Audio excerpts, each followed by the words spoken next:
ಕೇಳ್ಕೊಂತೀನಿ. ನೀವೇ ಅಲ್ಲ, ನಿಮ್ಮ ಫ್ರೆಂಡ್ಸ್ ಫ್ಯಾಮಿಲಿ ಎಲ್ಲರೂ ಕರ್ಕೊಂಬಂದು ಮೂವಿ ನೋಡಿ. ಆಮೇಲೆ ಥಿಯೇಟರ್ಗೆ ಬಂದು ನೋಡಬೇಕು. ಪೈರಸಿನ ಎಂಟರ್ಟೈನ್ ಮಾಡಬೇಡಿ ಪ್ಲೀಸ್. ಹಾಗೂ ನಿಮ್ಮ ಪ್ರೀತಿ ಆಮೇಲೆ ಬೆಂಬಲ ಎಲ್ಲ ಕನ್ನಡ ಚಿತ್ರಗಳದ್ದು ಇರಲಿ. ನಮ್ಮ ಚಿತ್ರಗಳನ್ನೆಲ್ಲ ಸ್ವಲ್ಪ ಜಾಸ್ತಿ ತೋರಿಸಿ ಅಂತ ಹೇಳ್ತೀನಿ. Thank you.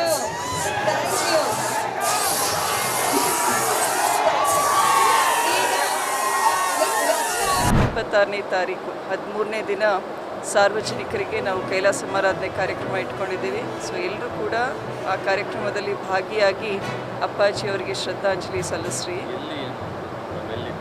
ಅದು ಇಲ್ಲೇ ಕಲ್ಲೇಶ್ವರಂ ಇಲ್ಲ ಆವರಣದಲ್ಲೇ ಒಂದು VIPs ಲಿಸ್ಟ್ ಕೂಡ ಮಾಡ್ತಾ ಇದ್ದೀವಿ. ಎಲ್ಲರನ್ನೂ ಖರ್ಗೆಜಿ ಆಯಿತು, ಸೋನಿಯಾ ಗಾಂಧೀಜಿಯವರು, ಶಿವರಾಜ್ ಪಾಟೀಲ್ ಅವರು, ಮತ್ತು ಹೀಗೆ ರಾಜಕೀಯ ಆಯಿತು, ಮತ್ತು ಎಲ್ಲ ಕ್ಷೇತ್ರದಲ್ಲಿ ಅಪ್ಪಾಜಿಯವರ ಅಭಿಮಾನಿಗಳು, ಮಠಾಧೀಶರು, ಶಿವಾಚಾರ್ಯರು, ಪಂಚಪೀಠಾಧೀಶರು ಅವ್ರನ್ನೂ ಕೂಡ ಎಲ್ಲರಿಗೂ ಆಮಂತ್ರಣ ಕರೆಸ್ತಾ ಇದ್ದೀವಿ. ಇನ್ನು ಸ್ಟೇಜ್ ಪ್ರಿಪ್ರೇಷನ್ನು ಪ್ರತಿಯೊಬ್ಬರು ಸಾರ್ವಜನಿಕರಿಗೂ ಕೂಡ ಪ್ರತಿಯೊಬ್ಬರು ಇಡೀ ನಮ್ಮ ಕ್ಷೇತ್ರದಲ್ಲಿ ಬಂದು ಹೋಗ್ಲಿಕ್ಕೂ ಕೂಡ ವ್ಯವಸ್ಥೆ ಮಾಡ್ತಾರೆ. ಇನ್ನೂ ಗೊತ್ತಿಲ್ಲ ರೀ, ಇನ್ನೊಂದು 2 ದಿನದಲ್ಲಿ ಗೊತ್ತಾಗುತ್ತೆ. ಹೈಕಮಾಂಡ್ ನಾಯಕರು ಖರ್ಗೆ ಸೇರಿ ಎಲ್ಲರೂ ಬರ್ತಾರೆ.